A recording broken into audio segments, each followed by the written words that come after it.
So, who are you? Who am I? Yeah. Oh, that's a beautiful question. Who am I today? I can tell you today, like on this present day.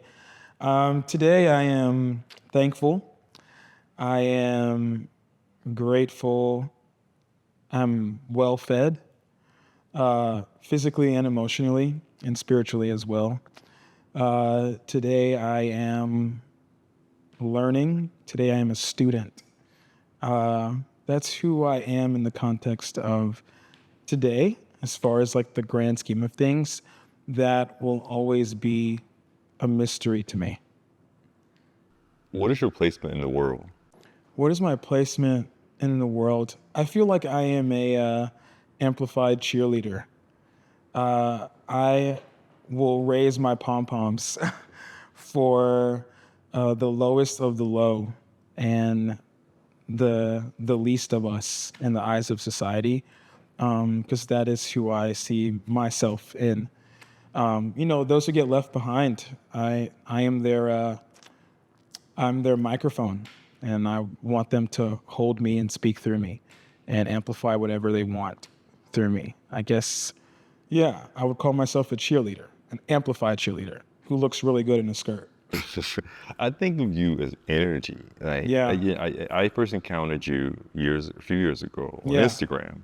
So, I think the first thing I saw the tattoos. Right. And then I was like, who is this guy?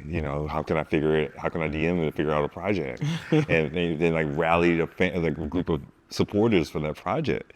And then this music, this Yeah. activism, this like you are this energy that just goes through to these areas. Yeah. Sometimes. I love that. What do you think about that? Yeah, that's really beautifully put. I think a lot of times when you are, when you mean something to people, sometimes you yourself can't see the meaning because you are the meaning. And so even when people give me compliments or accolades about things that I've done or things that I make them feel, it's hard for me sometimes to understand it because I'm just like being myself and doing what I think is most helpful, not only to my art, but to my community and to people around me and to people who aren't around me as well, because I think for me, a lot of my inspiration in life comes from people that I know and people also that I don't know. And to think that I could be something like that to someone else is like inspiring to me, to know that, I could be seen as like an energy or like as a force of something of anything in that caliber. When I've seen you also videos of you just dancing, Right. And I see you at an event or even a protest rally, and you're dancing or you're shaking in front of the cops. You're doing it in front of this. Your brand of your type of activism. Does that require a momentum of energy, or is it just easy to access? I would say it's a good cross of them both. I think a common mistake that some people make who aren't involved in social justice is that we want to be outside, like going head to head with the police. We're completely unarmed, and they have weapons that can kill us on sight. And it's more so of like a response to that fear within myself, knowing that if the one thing I have to lose is my life, then I might as well just go for it.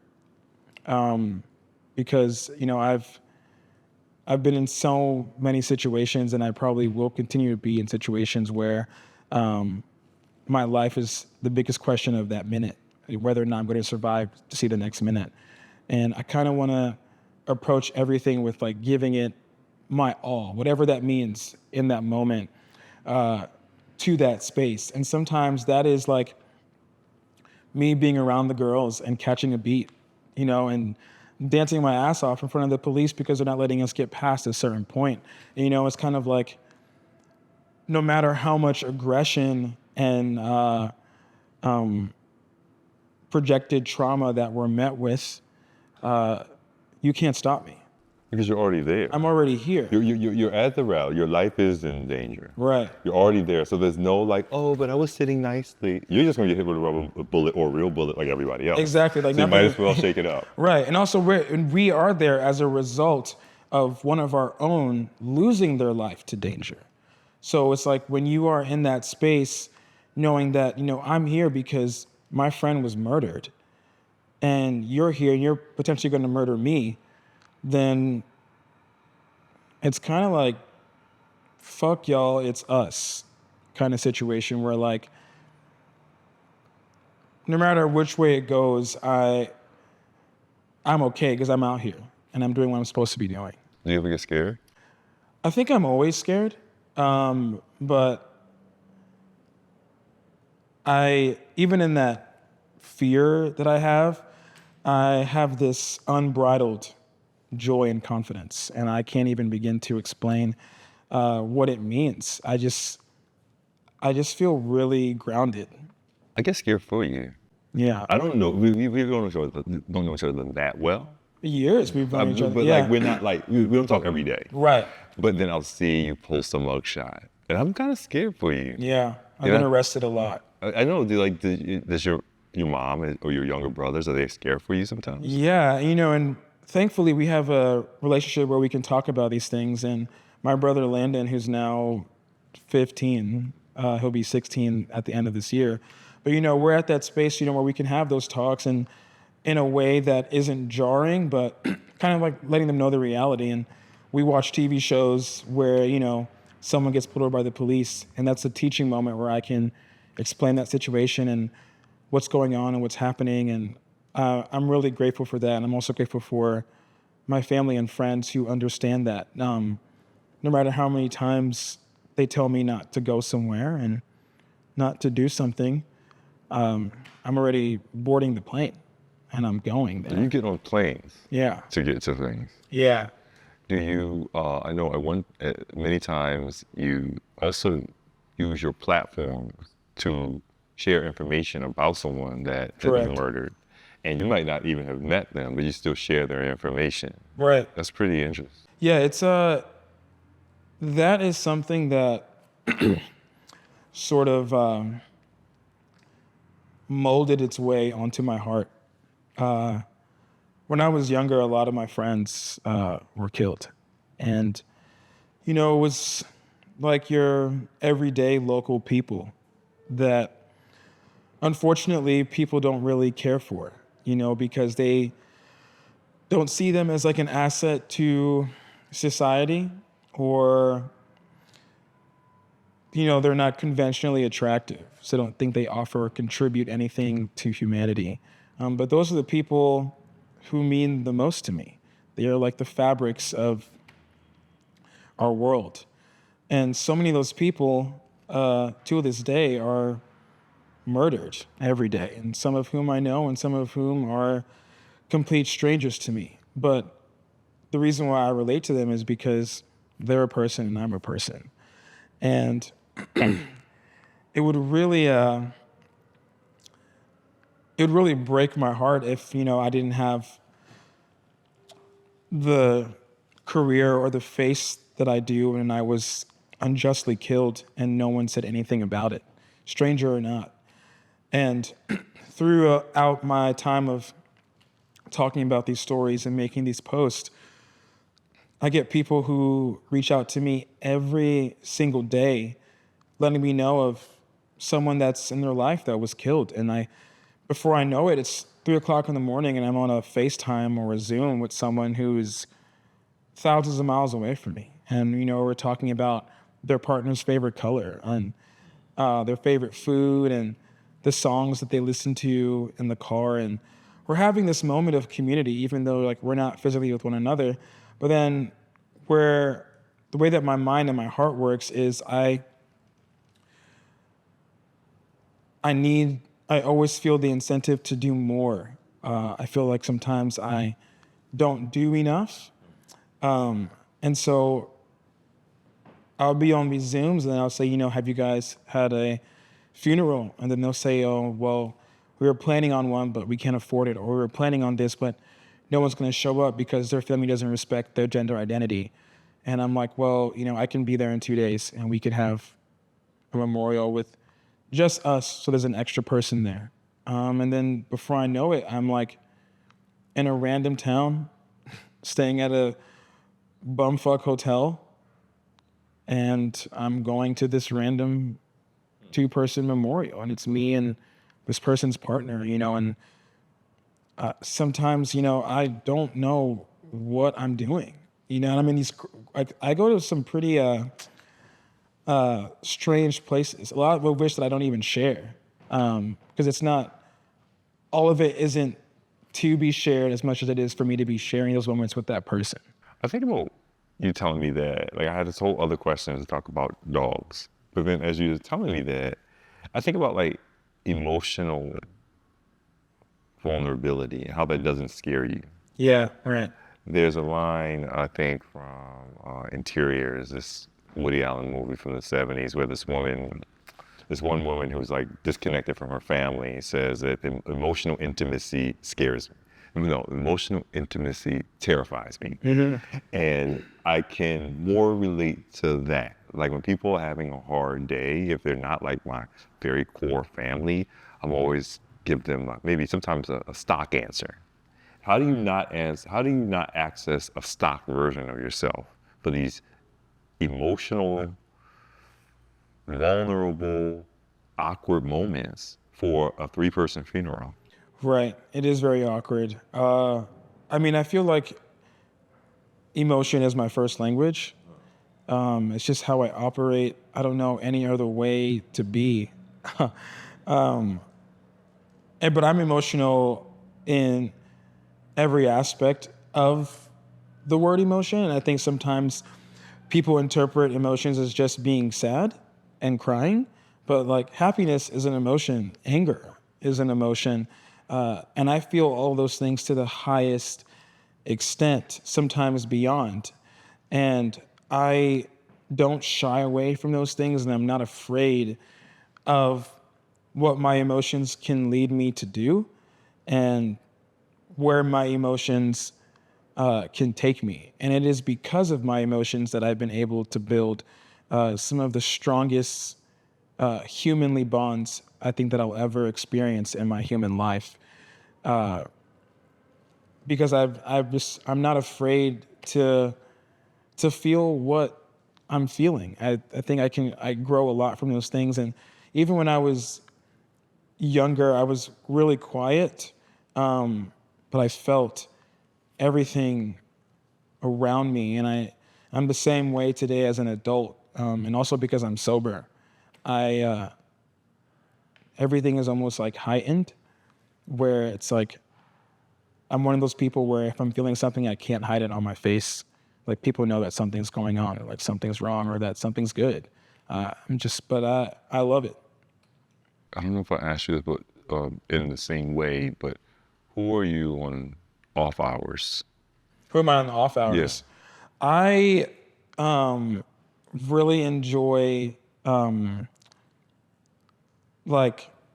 guess I would paraphrase it as experiencing other realities, such as I love to watch movies, films, TV shows. I really do.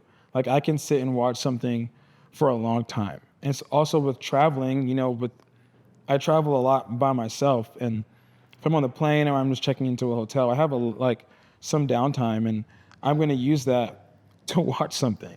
And when I'm staying in hotels that are not the best, because I got it so last minute, and they have cable, like you best believe I am like in front of the TV, like scrolling the cable channels to find something to watch, and I will always find something to watch, and it allows me to sort of like step out of like my own reality and like disconnect a bit and watch something that has nothing to do with me at all, and like really just kind of be a kid in front of a TV and just watch. What came first? Music, modeling and fashion, being in touch with society or for activism. What do you think out of those three? Or and also that, I mean, like with work with the elderly, Right. dogs, trans activism, Right. stuff like that, Black Lives Matter, Right. those type of, what do you think happened first for you? As far as like what happened first to, I guess, the public, it will probably be me as a model. Because I think, when this sounds so, I don't know, whatever. When I like stepped onto the scene, it was, people were surprised, and I was booking campaigns and doing jobs with brands that wouldn't necessarily like have someone like me. And I remember, booking things early on like Calvin Klein and Burberry and Kenneth Cole, and those jobs like really changed my life and helped me so much and helped my family and my community. And I'm so grateful for those moments and the moments that continue to come from those relationships. And so, but even in the midst of all that and before that, I've always been headstrong about social justice. It's I feel like it's just a part of my it's like a part of my DNA in a way, where like I can't run from it. It sort of like happened. It happened to me, and sometimes I struggle with finding an answer when people say, how did you get involved in activism? I think activism got involved in me, kind of thing, where it was something that was inevitable from the time that I was really young, and I think that I chose to not shy away from it, and it sort of it echoed through every aspect of my work, whether it's musically, stylistically, something that I'm wearing. It's impossible for it to not spill onto the other remnants of my life. And I accept that boldly and confidently. And I think that's why people associate, no matter what I do, with being activated, which I really appreciate, because that is something that I do want to contribute to my culture and to our culture and to the people, is that like you can operate in different spaces and still give a fuck about what's happening in the world, but also not give a fuck about what the world has to say about you. And how does music come in? I started working on music as a kid. Of course, I didn't really know what I was doing. I was just creating sounds and noises. But I learned to play the keys and the piano when I was quite young, and I wrote this song called Traffic Lights. And it was about the traffic lights changing colors. And it had a pretty catchy melody to me at the time, because I was just like, wow, like I can do this. And I was maybe like 9, 10 years old. Then I started writing a lot. And when I learned that I could like have a place where I can put my feelings and decide whether or not I wanted to share them, that changed everything for me. And so even like before I came out, and I still have my notebooks to this day from when I was like 10, 11 years old. And the way that I was writing was just like really sad, but also very powerful. And I have moments where I have like writer's block, and I'll like go back to old stuff, and I'm like, what was I writing about when I was 13?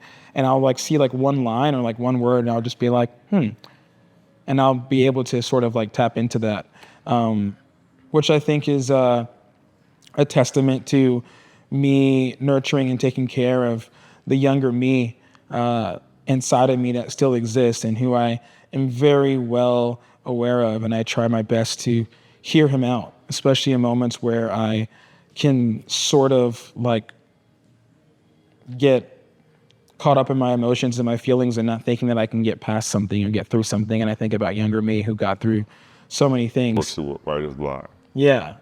1 second. Is this outside a car? Yeah. It's a car, it's not another studio? That's phone from the window. Okay, all right. I thought it was another studio. Is it? You know, sometimes people play music when they're shooting.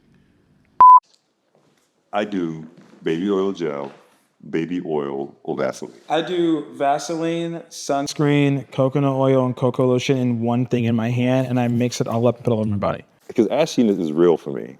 It's a real thing. I'm very ashy. And so I feel, so hence my phone is always greasy. Yeah, because I'm very greased up. my phone is always sweaty. Oh. Because like when I go out dancing and shit, it's in my back pocket, and I am like dripping water, and it'll like seep into my back pocket, and I take my phone out, and it's like, it's so wet that it's pressed against my leg, and it's tried to make a million calls. And it's like, your phone is disabled for 15 minutes. Oh, you butt dial people. Yeah, oh my so gosh, constantly. It's awful. I hate it. And I'll get a text, and it's just like, hey, I haven't heard from you in a minute. Exactly. And I'm just like, I'll butt dial like a former colleague from 10 years ago. I'm like, oh, Awful. at 4 a.m. awful. So embarrassing. Mine will call someone that I shouldn't be Next. communicating with. Exactly. Maybe that's fate, baby. I agree with that. Sometimes you gotta spin the block. This is a good way to start this episode. You know, I think the sweat. You're a sweater though when you work out. I mean, when you dance, I am. You're a sweater. I mean, what's funny is when I dance, I sweat more than from like when I work out. When I work out, I sweat a little bit, but when I'm dancing, it's like the fucking Olympics. Really? Yeah, I sweat a lot when I'm dancing. Usually within the first 15 minutes. Why? If a song is like really good, like even the other night, this DJ, I mean, she was like just so incredible, and everyone else at the party was like not in the vibe. And I'm just like, do you guys not hear what she's doing in front of our faces right now? And me and her, like, we like made eye contact and we like connected, and I was like, I mouthed to her and I was like, I'm literally here for you. And she just crushed it, and I was dancing my ass off the whole night. I go to sometimes these corporate events or whatever, and sometimes someone gets like this cool DJ, and I'm like, where the fuck did they find this person? And she's playing like deep inside, deep. And I'm like, wow, yeah, I hear you. And you know, it's just corporate people were like, great, yeah, let's go. Everything. So you like to dance, you love it. I love it. It's funny. I wrote this song, and we just shot this video. For the song that I wrote called "This Party Sucks, Do You Want to Link Up?" Because I've had a week where I had to go to like a corporate event like every day of the week, and all the DJs were like pretty good, but most of the people were texting. The other half were standing like a statue, not doing anything. And I was like, it's just insane to me that you would take the time to take a shower, get dressed, probably call a car, just to come here and stand. You know, it's like there's so much more to life in this like cycle of events that we do to make this exciting. And sometimes that's just dancing. And you mentioned you dance a lot, you dance so much. Does your phone, wait a minute, when your phone gets sweated out so much, does it turn off? Like you dunked it in water? Yeah, I've like had to, it's been like so soaked that it doesn't work anymore. And I have to like put it in rice to make it work. I find I have certain club etiquette, like things like I know, as a youngster, I would hit club the clubs. Etiquette. You said I don't wear coats. Cletiquette. Yeah, cletiquette. I don't wear coats because I feel like it wastes your time. So I agree. don't wear coats. I wear a tank top. I don't wear underwear. Yeah, it gets in the way. Agree. And also it's a little grabby, so whatever. Secondly, I don't bring anything other than what if it gets stolen, I won't be that pressed about. Right. But you know, back in the days though, I'll tell you this, it's kind of gross. I love gross. I didn't have money to go to clubs. I would go free the first 2 hours when it was free. Yeah. And me and my friends would steal drinks. So let's say, gosh, for example, how do you work out this scheme? So let's say, for example, someone's drinking, having a good time, they put their drink down, and like just for a second, and talk to their friends. Right. We would go right behind and slurp, and then put it back. Wow, tag team. Yeah.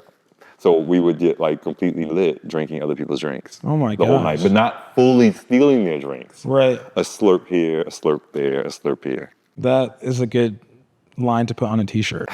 A slurp here, a slurp there. But I'm surprised. I mean, I don't know. I was surprised I didn't get like mono or something, but I was gonna say, what'd you catch from like doing all this? I don't know, maybe a cold sore or something like that. But like I would do that, and then at the time we would stuff our clothes, change the clothes or coats by the speakers, and we would sleep on the speakers. Oh my gosh! Because we'd stay there till like 7 a.m., 8 a.m. Right. Yeah. Oh my god. I mean, there's like certain places where your body is telling you to leave because you're so drained, but your mind is like, oh, the next song might be better than the last one. And I wasn't using drugs. I wasn't doing anything. Yeah. I would just be there from 11 p.m. to like 7 or 8 a.m. And it was, the sun would be out, people going to church and stuff like that. Exactly. That's always been the funniest thing to me though, because I've been out to parties when I was in my early 20s, and I would have castings in the morning, but I would leave the party at 5 and castings at 7 a.m. Let's keep it and rolling. So I would just literally get on the train and go to the casting, and I would look absolutely insane and just be that was good. And then an hour later I get confirmed. Oh. And I'm like, oh, okay. Does the club, obviously the club plays a role in your music. Oh yeah. How much oh my so? Goodness. Yeah. Cause a lot of my music is about my realities, but also there's some of my songs that I write that are dipped in fantasy as well, or the idea of what something could be. I have this song called Melanin 5000 that I wrote on an album I put out 3 or 4 years ago. And when I wrote that song, I had a musical breakthrough with myself, because I had been producing and writing for a minute, trying to capture a specific sound that was reminiscent of the 70s, but very right now, but also felt like the way that I talk to my friends. And I was able to do that with that song. And it's about, being in a world where me and the people that look like me are able to freely explore ourselves without judgment from the outside, but also from the inside. I think sometimes people forget that a lot of the judgment that you receive comes from people who look just like you, people who are you sometimes. And Melanin 5000, when I wrote that song, it was kind of this celebration of, even if you look like me, and even if you don't, if you have something to say, I don't really care. And I'm going to just be with those who do fuck with me, even if it's 4 people. That's 4 different possibilities. That's 4 different dreams coming to a head in this one place with this one melody. And when I first performed it, seeing people's response to it, and then when I first heard it in the club, I was just yeah, this is what I wanted. This is what I was trying to do. I think that permission also applies to yourself. Absolutely. Because you don't live you involved in, you're helping out dogs, helping out the elderly, you're helping out social justice, modeling, music. And then also, you know what? It's I could also be sexy. I could also shake my ass. I could also do all these things at the same time. Right. And that's something I deal with that a lot. Social justice does not mean that I'm not hot. Thank you. You are properly hot. I'm just Thank you so fucking much. I feel hot. Yeah. All right.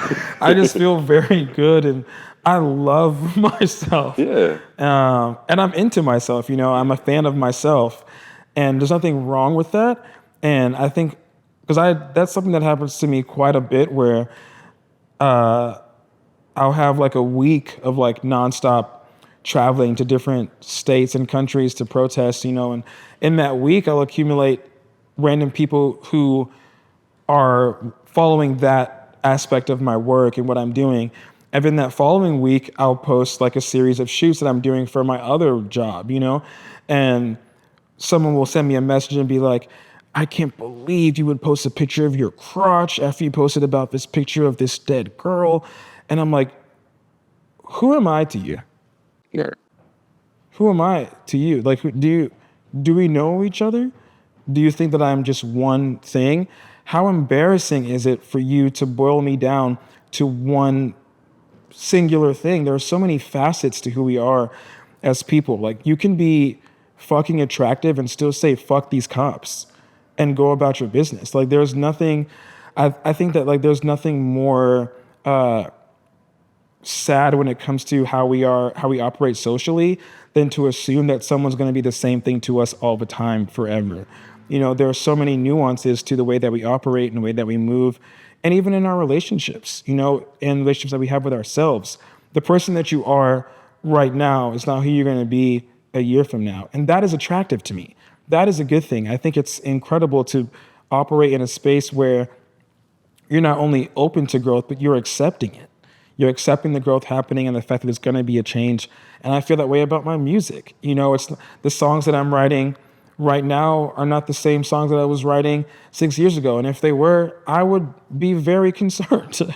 I'd be very worried if I wasn't growing as a writer and a storyteller and an interpreter as well. You mentioned you read your journals, your Yeah. songwriting journals when you were a teenager. Yeah, I still have Yeah. journals from when I was 11, 12, 13 years old. What's that 13-year-old Yves? What is he writing about? Oh my gosh, a lot of it was about fantasy, because I knew that I was queer and I was dating girls. I was at the skate park, getting tattooed when I was like 13, 14 years old and doing very grown things.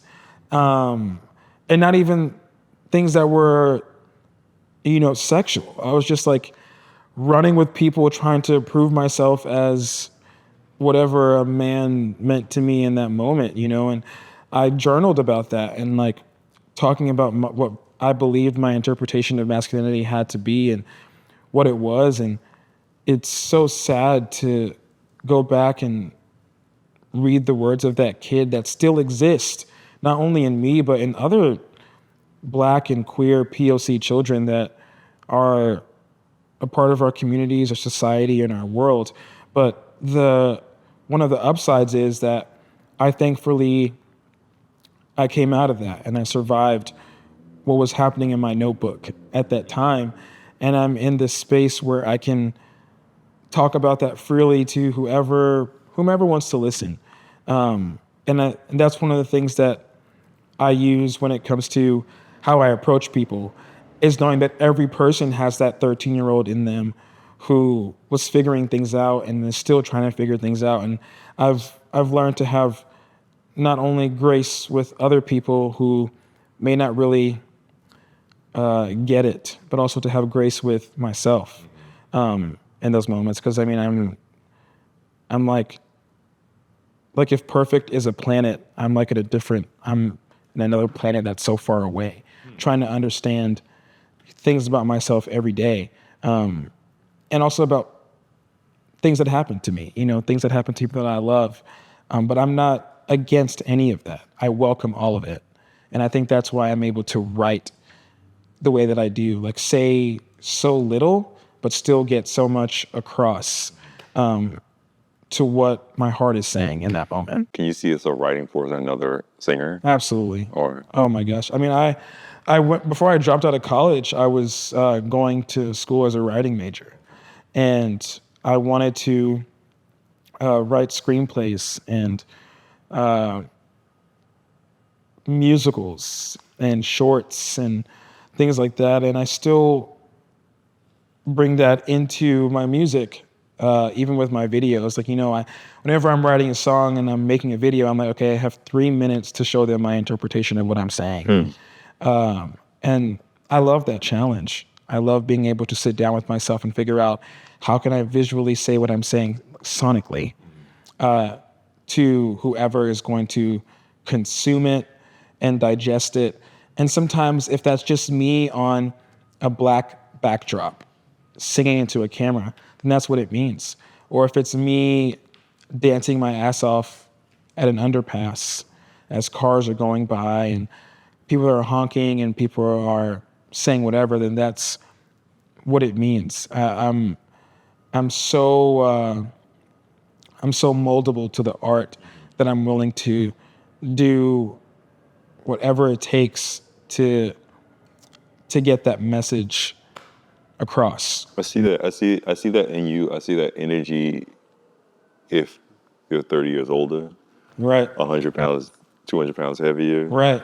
Different physical abilities, you still are that guy. Absolutely. You still have that energy. Yeah. You have a lot of grace for yourself, which I'm learning, from you, even in this conversation. Like where for example, I journaled a lot in my early days in my 20s, and I look back on it now and I just cringe. I hate reading them. Yeah. I say to myself, God, you were a mess. You were in the closet in your own journals. I know, my and gosh, you're talking right. about even your own journals that no one else is reading. Right. The closet's in the closet. Yeah, it's a mess. It's a mess. The spelling's all over the place. Right, yeah. And Exactly. I remember these days, and I can tell I'm writing these shitty stories about my day in New York as if one day it'll be read in the Smithsonian. So it's all performative, the entire thing. And right. But then I'm learning to learning to like that little pretentious ass 21-year-old that wrote in the journals. That's And also just, so cool too, to know that you can have grace for that 21-year-old who had this idea of what he thought 10 years from now, 20 years from that moment would look like. And I have songs that I recorded when I was 17, 16 that I still have access to.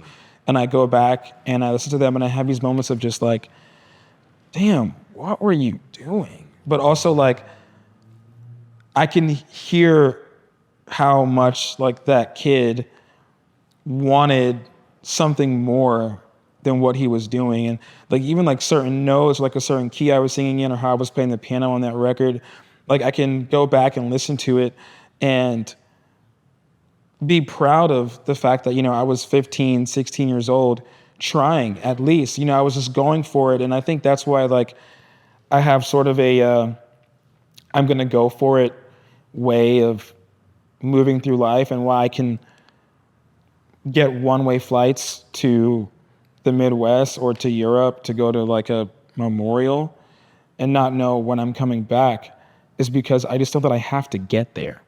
I never know, that to me is there's a phrase that it's keep going. When people say keep going, when I was over time, I never knew why that phrase bothered me, and I think it was the keep portion of it, because it just felt keep just feels so stuck, kind of stagnant. But I love going. I love the act of the go, and to just simply make the jump without knowing where I'm going to land. And that's what excites me so much about not only life and my career, but simply being a human being, is just that I never know where something is going to take me. So I might as well just do it, especially if I've never even traveled that path before, not even physically traveled, but spiritually and emotionally taken that journey. I might as well do it. What are you looking forward to? What am I looking forward to? Definitely eating tonight. What are you going to eat tonight? I'm probably going to have some lasagna. What type of lasagna? I don't know. It depends. But lasagna to me is one of the best things that has been made that's edible. That could be on a plate. It's just so good to me. I don't know why. I'm just thinking about that. You know what I like about lasagna? It doesn't look great. It doesn't. It looks like vomit, don't it? No, I agree. Yeah. And it looks like a mess. It's a mess, but it's a mess. tasty. That's why it's so unexpected. Yeah. You're like, what the fuck is this? Then you eat it and you're like, what the fuck is this? I love taco salad. And taco salad looks like just diarrhea and vomit on a plate. Absolutely. It looks like baby vomit. Yeah. So I'm like, what is going on? Especially when it's, yeah. But so you make lasagna? It depends. I'll probably buy it. Is it meat lasagna or veggie lasagna? Depends on the day.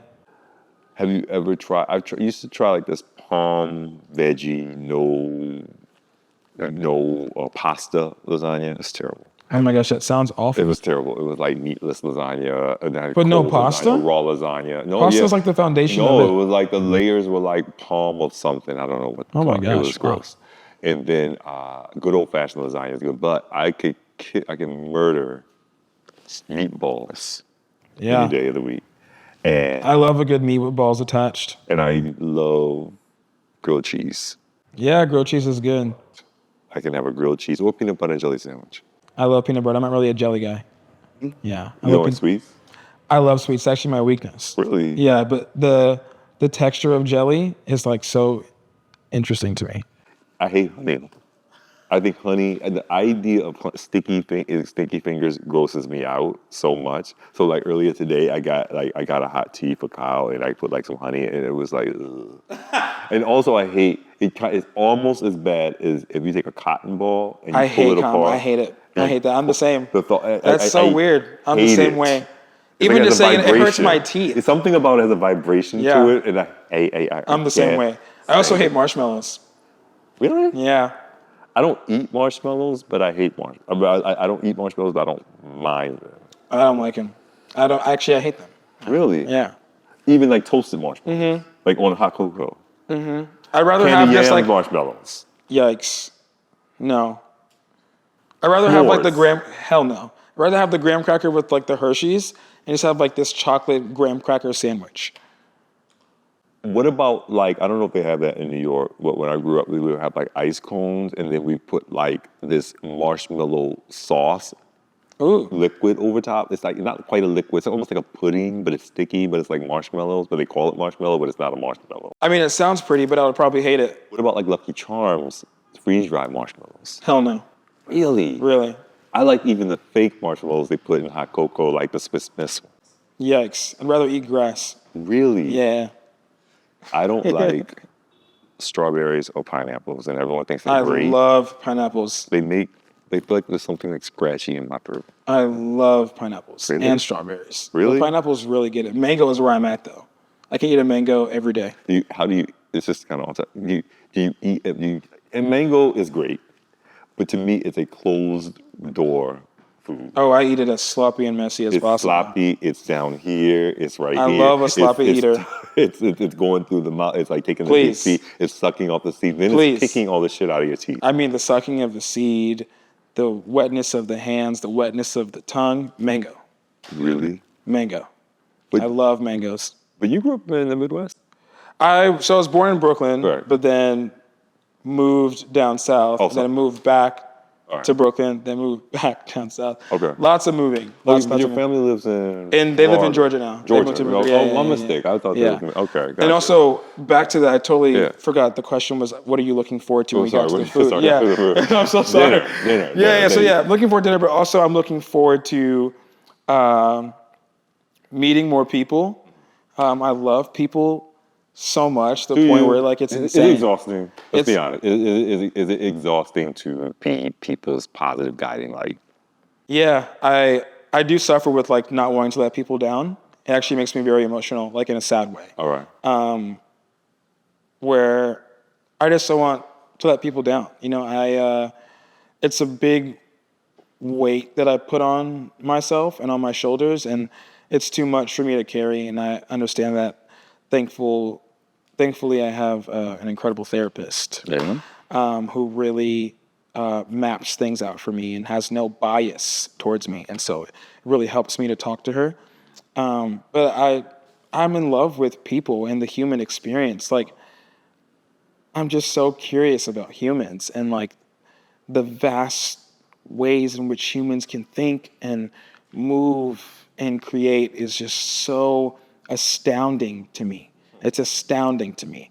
I love people so much. So I'm looking forward to meeting new people, continuously making new art, continuously advocating for our trans brothers and sisters, and whomever falls underneath the trans umbrella. They are and will always be the ones I would go to bat for above anything else, above everything else. It'll always be our trans siblings. You know, even though I love my work with my seniors, I love my work with the dogs, I love my art, but I really feel that God has put it on my heart to trans people. Yeah. I just really feel that. I don't know why. I don't know how to explain it, but I know it to be true, and I will always follow that. I understand that. I hear you. I really feel it, and I feel it. And I see it in your eyes. Yeah, it's like I'm not even sure there are words created yet for me to describe the love and devotion and commitment that I feel. It's just, it's still there, and it's never going away, and I don't want it to. And well, I thank you for this time, and you trusted me to ask you these questions. Of course. And you answer it, and I think that you're a fantastic person, man. Thank you so I much. really appreciate your time, man. You're amazing. Thank you so much. You're a big guy. I'm a pretty, You're a solid guy. yeah. I'm like, Are you really strong? I'm really strong actually. Do you think like people are intimidated by your size? Sometimes. Yeah. Yeah. More so than the tats. I think before I speak, people don't know what's going to happen. They don't know what to expect. And I've had friends who've been in my life for a decade or a little bit less, and they've said, like, when we first met, I didn't know what to do. I'm like, what do you mean? Or like, I just didn't know what you were going to say. Yeah. Or like how you were going to... We have these preconceived ideas. I know, but like I'm so normal to myself because I see myself every day. And I have moments where I forget that I'm tattooed and that I can be intimidating to somebody. But, sometimes I get into a place where, racism never sleeps. Oh, yeah. Please. People will be like, hey, just want you to know that, you're the only black person here. And I'm like, I forgot that I was black today. Thank you so much. I really appreciate your help and your ministry. Like I never forget, but then sometimes people remind me. Like Yeah. I think I got followed in a store. I was like, oh, I haven't got followed in a store in a while. I know. I mean, of course it happened, but maybe I've been out of it or whatever and not paying attention.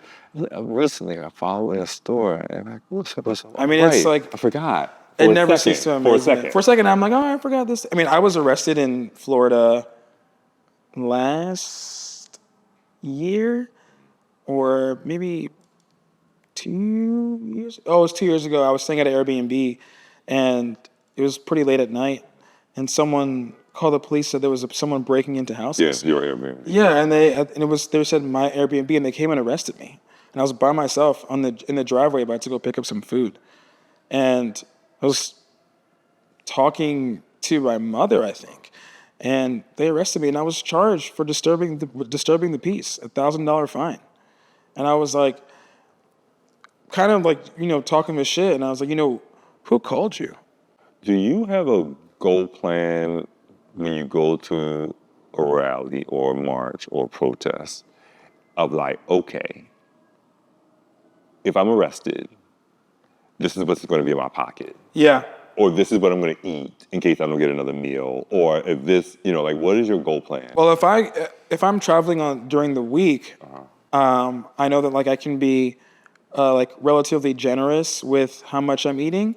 But if it's like the weekend, if you're arrested Friday, they won't let you out until Monday. Right. So you're going to be there for the whole weekend without eating pretty much. And I've been in jails before where like the food is expired, and they're giving out stuff that's going to make you fucking sick. And I'm like, I'm not eating that shit. And so, you are essentially like starving for like a few days. And so I have learned, and I even tell, younger kids who are going to protest and stuff, I'm just like, fuck these people, but like also get some food inside of you. And when I do go to protests as well, they're in different places. I try to bring granola bars or like chips to like pass out to kids and bring with me, and like bring waters, because it's that whole thing I was talking about going. Like, you don't know what the end destination is, and sometimes that end destination is jail. And just being as prepared as you can be, and sometimes that means like getting some food in your stomach so that when you get into those situations, you're obviously going to be hurt, but you're not going to be like as hungry as you would be if you didn't eat. But sometimes you can't really, sometimes you don't know.